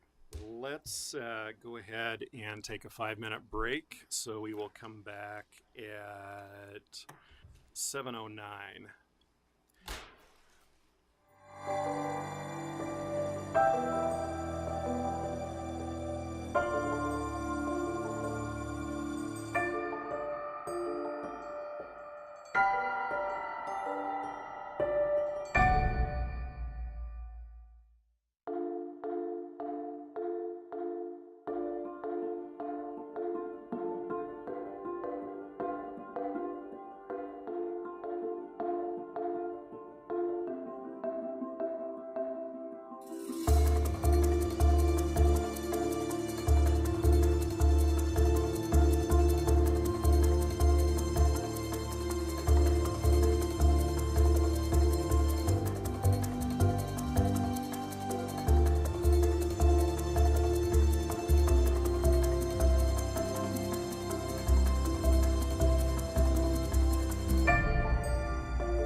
Our final item is number 3, standards for gas station and facilities with underground and above ground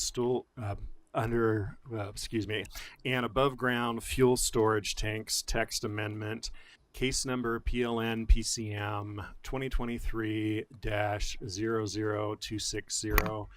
Our planners, Diana Martinez. Commissioner Gale needs to recuse herself. Yes, I am going to recuse myself because of my firm's ongoing involvement in this process. Thank you.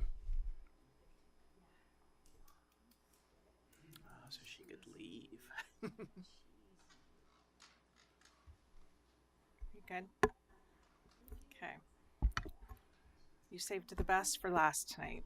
So, good evening.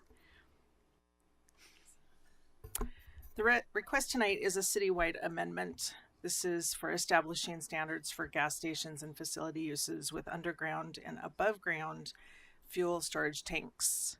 I just want to take a moment and stop there and kind of distinguish those two things. A gas station is a commercial use. A facility, in this case, there's 2 different types. It would be a primary or an accessory facility. A primary facility would be like a public utilities facility, have fleet trucks and equipment that they would have fuel tanks on as well. An accessory would be a facility to something like Sugar House Park, if the park or any park, if they had a small facility that had equipment and some kind of gas or fuel tanks on site. So just wanted to distinguish that for you. The recommendation is a favorable recommendation to be sent from the Planning Commission to the City Council on this proposal. The newly proposed ordinance is intended to promote health and safety to the public by reducing the possibility of air, water, and soil contamination from potential fuel leaks, gas vapors, and contaminated surface runoff. Currently, adopted fire and building codes are the only specific regulations that gas stations and fuel-containing facility developments must follow for or comply with for initial approval. And this is specific to equipment regulations. And this is also assuming that it's a permitted use in a permitting zoning district. That was a lot of words. There are 13 permitting zoning districts that allow gas stations and or facilities with fuel tanks.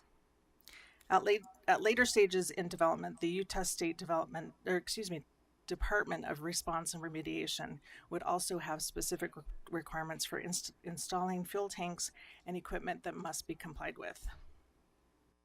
The proposed standards are primarily required for new construction of gas stations and facilities. Existing gas stations and facilities would only be required to comply with standards F, G, and H in the proposed ordinance. This is in page 30 of the staff report. These requirements would be implemented if these facilities are upgrading equipment or reconstructing the entire state. This is just one of the aerials that I have in the staff report showing you proximity of gas stations or a facility to open space. The circled spots are 2 gas stations that are within 140 feet of Nibley Public Golf Course, which we consider open space. Tonight, we're looking at 2 things. We're looking at the addition of the proposed text amendment 21A 36370 to the zoning ordinance, which adds standards for gas stations and facilities with underground and or above ground fuel storage tanks. We're also looking at modifying the ordinance 21A33, which is the land use tables, to add a provision that gas stations and accessory uses that would allow underground and or above ground fuel tanks follow the standards of the newly proposed ordinance. This is on page 31 of the staff report. Just a quick acknowledgement.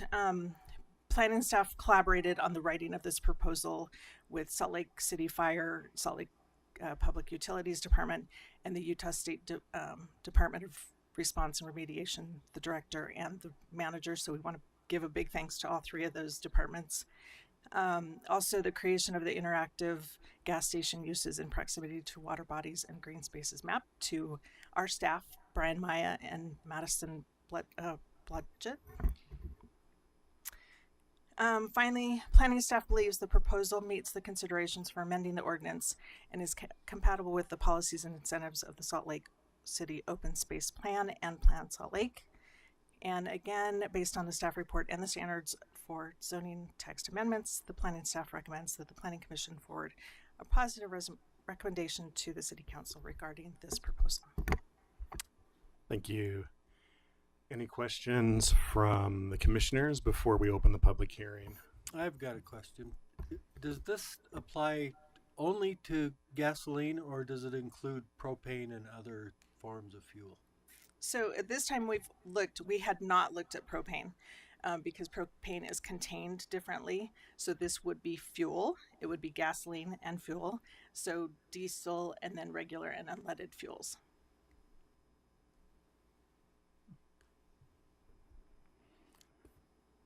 Let's go ahead and open the public hearing. We have 2 cards from the public. The first one is Carter Shaw. Go ahead and step up to the microphone, state your name for the record, and you'll have 2 minutes. My name is Carter Shaw. I'm over EV charging at Maverick.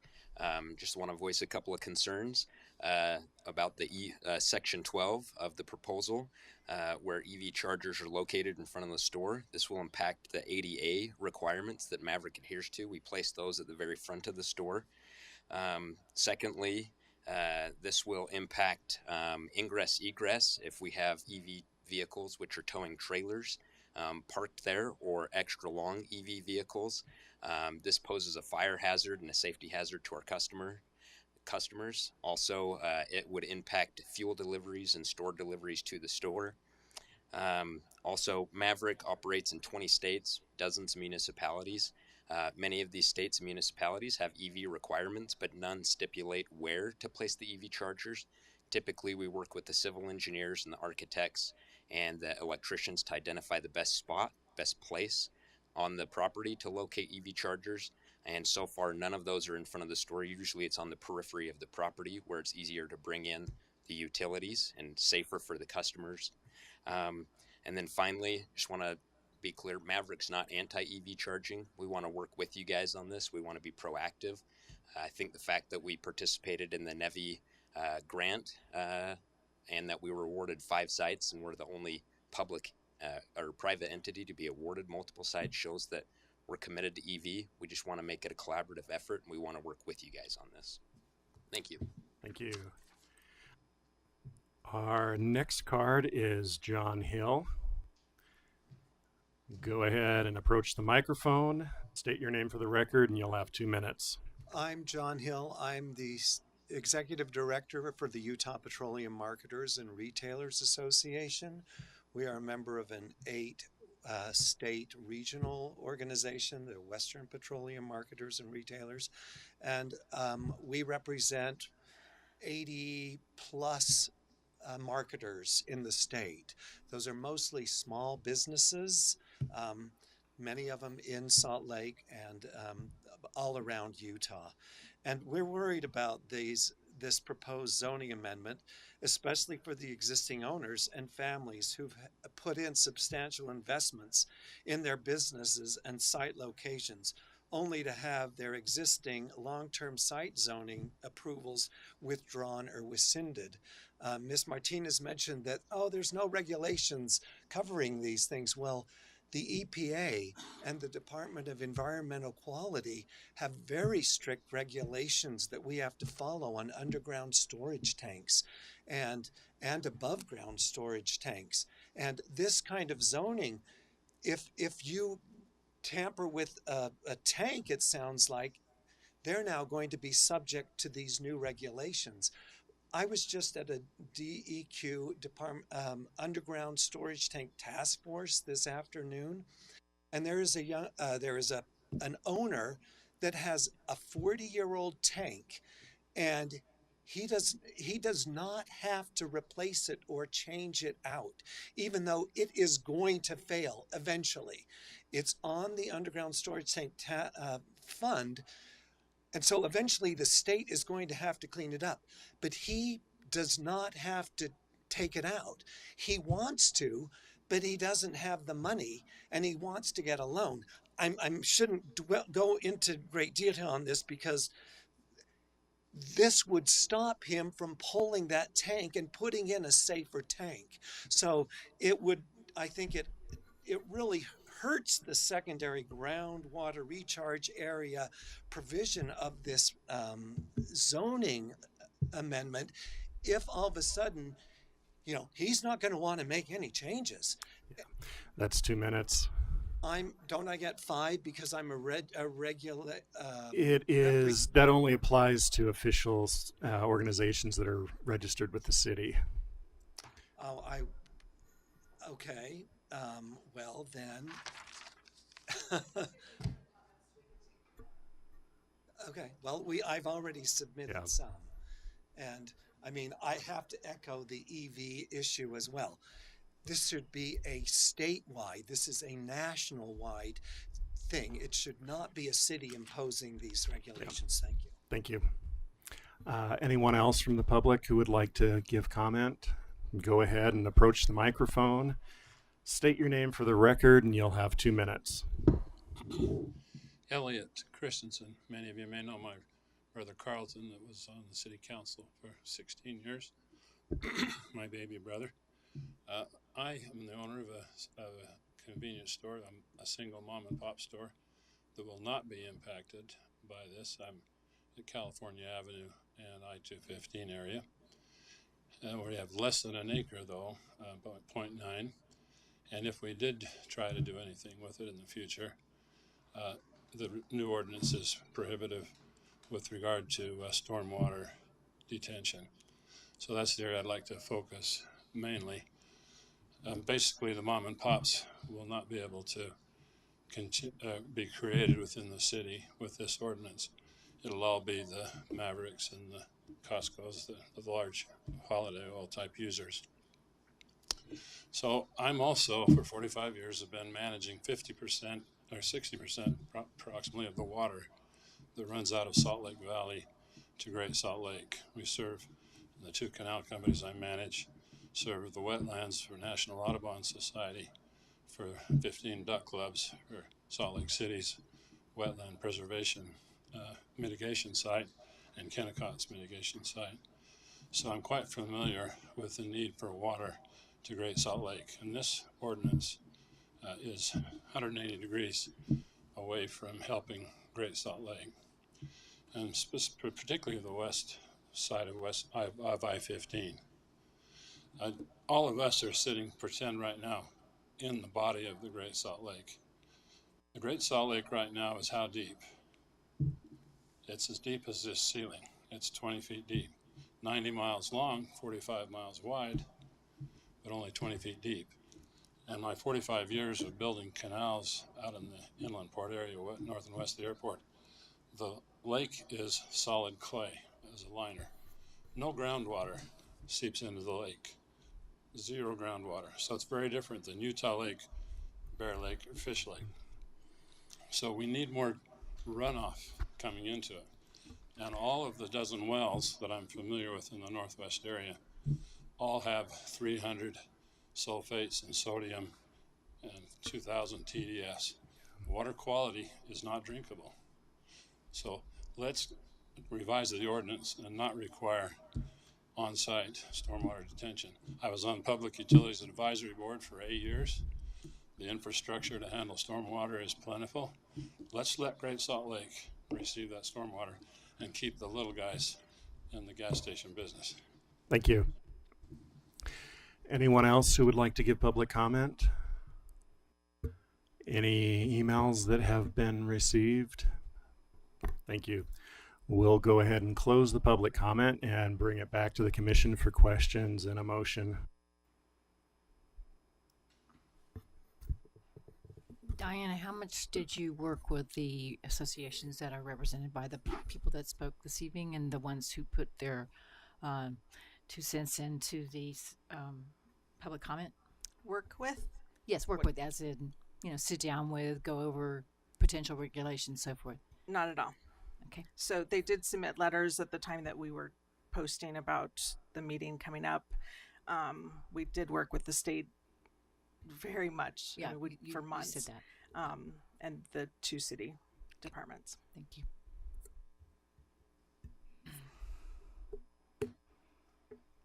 I'm concerned that that the industry was not consulted on this particular standards, and because they do have quite a bit of, it seems to me like they have some reasonable issues with some of the things, particularly the EV next to the door thing, which doesn't make any sense from either the public's benefit or from the benefit, and it also means that a handicapped stall can't be there, and also that conflicts with that, and it also means that a person going in and out very quickly, which a lot of these businesses do, an EV parked there for an hour to charge doesn't make really a lot of sense. So there are other things here which potentially conflict with EPA standards and so forth. So I am concerned that this may be a little underbaked as far as a regulation and text amendment goes, and I would therefore not be in favor of recommending it to City Council at this time. Can I just add, just to reiterate, we have worked so hard over the past 2.5 years with the department, the State Department, on this. So they are the regulators. We have worked extensively with them. So beyond this text amendment, we worked with them on the Come and Go application. We've done so much research on this. The EV ordinance is from our current ordinance. It's just modified for this ordinance amendment. And it can certainly, there can be wording changes. It doesn't say that it's at the front door. There's definitely room for change to make this work. Is this the best time to make the change, or we make a recommendation to, not this minute, I just mean at this point in the process before we make a recommendation to the City Council? Or do you feel like it's dialed in as much as it can be, should be, needs to be? If the Planning Commission wants to identify some areas for us to go work with operators and the industry, then I think it is the appropriate time. We just want to know what specific sections or topics you want us to go look at. I feel like Commissioner Scheer talked about some of the important things that we heard today from some of the industry people, like where that EV, and the language that I saw is that it needs to be as near the front door as possible. But does that also say, given that there's handicapped spaces and like traffic, that may not make sense with traffic and that kind of stuff? I kind of think those things maybe need to be reconsidered or clarified so that everybody knows where to put them. And I don't know that there's a huge justification. I can see being near water bodies, but public open space doesn't. I mean, why is a Nibley Park more important than somebody who lives next door to the gas station? I mean, there's you don't want an underground tank leaking under any circumstances, but it'd be better to leak into an open space perhaps than into a playground or a school yard, or I just don't understand the connection between an open space and a gas station, because there's a lot of gas stations that are next to parks already. I feel like when we talked about this before on a specific project, it was because there was a big body of water there that had like downhill access to another moving body of water that does go to our big lake. And also there was some concern because that specific area is listed as like a secondary recharge area for our aquifer, which is Nibley Park may not be that. It seems like it probably is because a lot of grass is where water gets into the water table, kind of, I think. But maybe some specific like conditions in that case, like is it a secondary recharge area, that kind of stuff. That's a very, very good point. And I just wanted to add to it that, you know, many of these spaces, they are also like water management facilities, and that's one of the biggest purpose for most of these open spaces, that they also serve like for water management. So it helps with capacity when it comes to like managing or, you know, rainfall. I guess I would like to add that this is a very interesting proposal, just because it really encompasses a lot of the voices that, you know, look at the social, the economic, but in this case, the environmental impacts of future proposals, future developments. And 600 people came together to like make this type of recommendations, and I know for a fact that a lot of stakeholders have been involved in voicing their concerns and recommendations, just of what you see on the media. And you know, I'm actually in favor of it, and I think we're okay. I'm gonna do a motion. Is that okay with you? I have a few thoughts I wanted to give too. At minimum, on the proposed text, on section C, standards for gas stations, item 12B, I would feel it would be appropriate to have 12B struck. I don't see any need for it to be located as close as possible to the primary entrance, and feel that if it's just located in the same parking lot as the principal use, that's good enough. I do echo some of the other concerns. So my thoughts right now are ranging from being okay with that one small change to also being okay with this being tabled, so that there's an opportunity to look at some additional changes. I also want to remember you were the planner on the gas station that was adjacent to the biggest regional park, and there were a lot of public statements about, we do not want a gas station next door to this huge important park, that we don't want leaking to happen into there. You don't want it to happen anywhere. But there's a big public sentiment that we heard that this is not appropriate next to that. And in this case, we could consider that because it was a conditional use because of the zone. But there are so many zones that it's a permitted use where we'll never hear it. The public never gets to comment on that. So let's also take the comments that they made in the previous case, like let's don't have a gas station in a park, in consideration too. I would also maybe be in favor of tabling it to get a little bit more clarification on that. All right, Chair, I'm ready for a motion. Based on the information presented, I believe that the best path moving forward is to table this item, PLN PCM 2023 00260. And I would like the staff to please consider what Chair Christensen mentioned about Section 6, standards for gas station, and item 12B, if I'm not mistaken. And also, if we can, that was weird. If we can incorporate more of these stakeholder engagement reports, that will be great. And in addition to what Commissioner Burrows mentioned about different land uses and these potential overlays and future conflicts.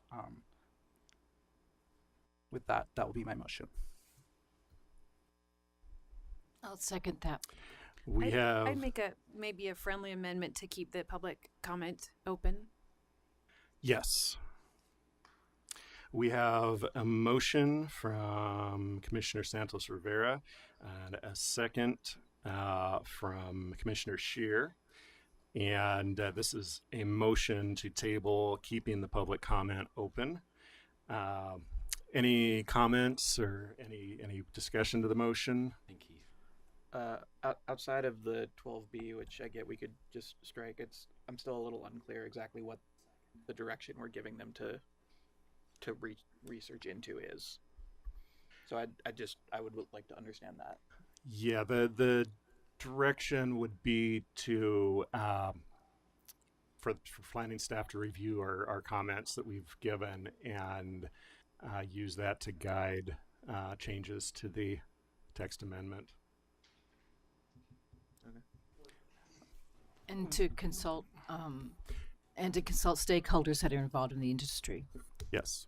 To consult stakeholders to see the overlay of future land use and how it will impact different uses besides just open space. And then the third one will be to then struck some of the items that we agree, which is the standard 6 and section 12B. So those three.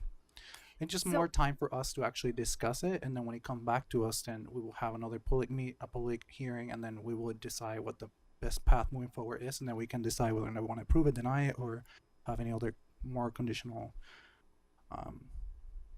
approvals, I guess. Sorry, Burrows. I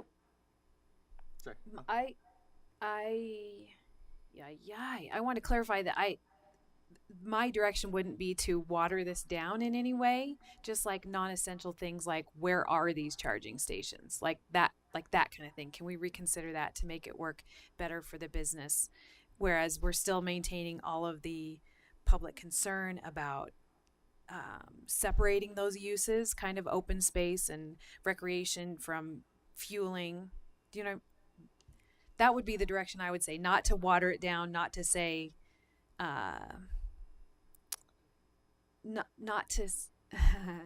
not to make it like let's have this written by the industry, oil and gas industry, but maybe to consider some non-essentials that maybe could be fixed.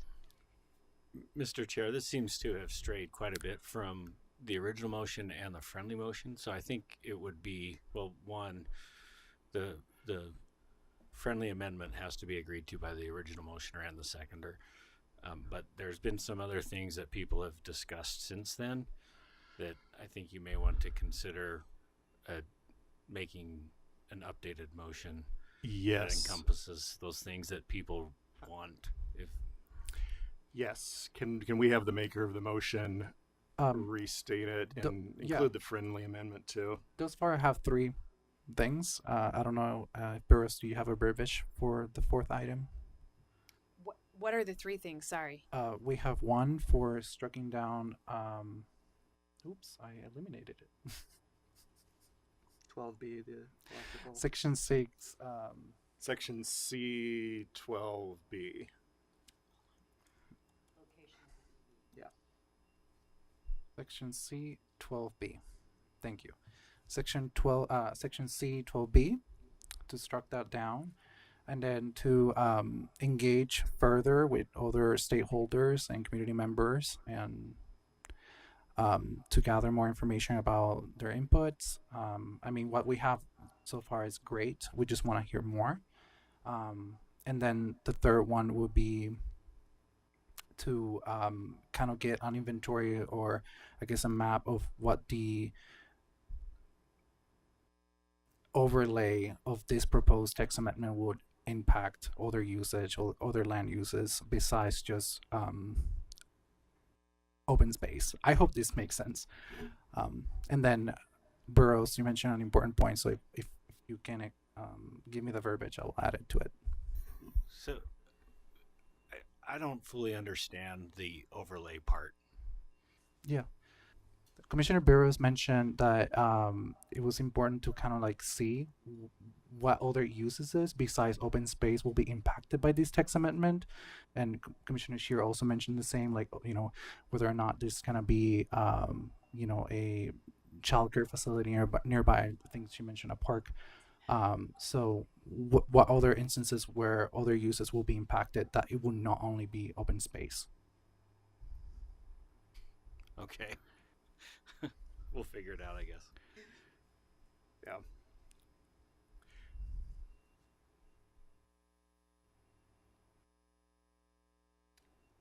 I'm looking for something.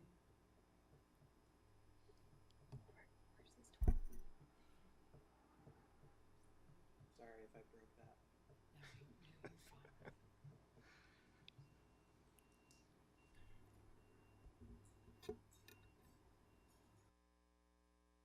Looking for the 12BC. C12B. Yep, found it. Just found it. Did you find it?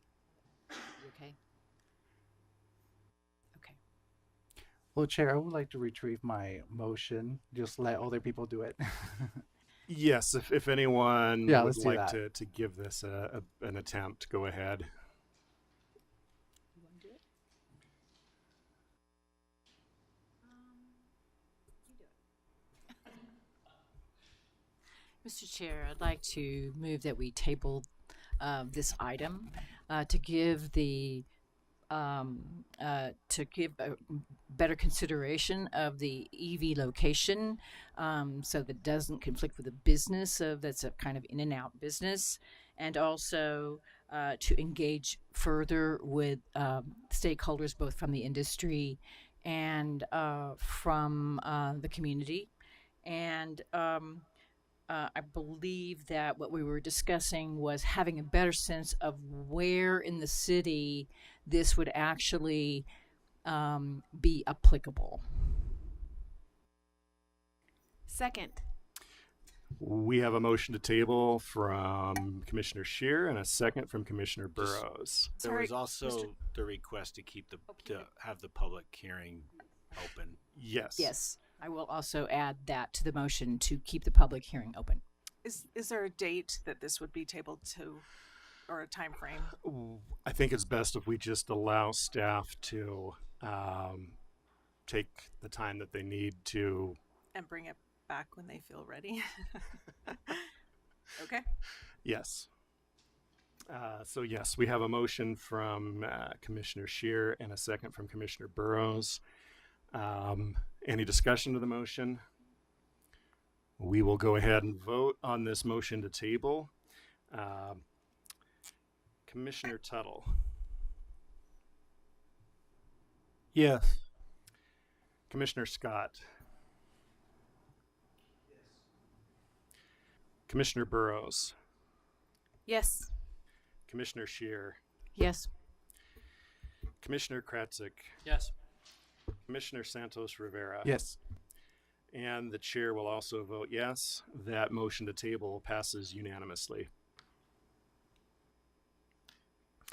And as that was the last item on the agenda, we will go ahead and adjourn.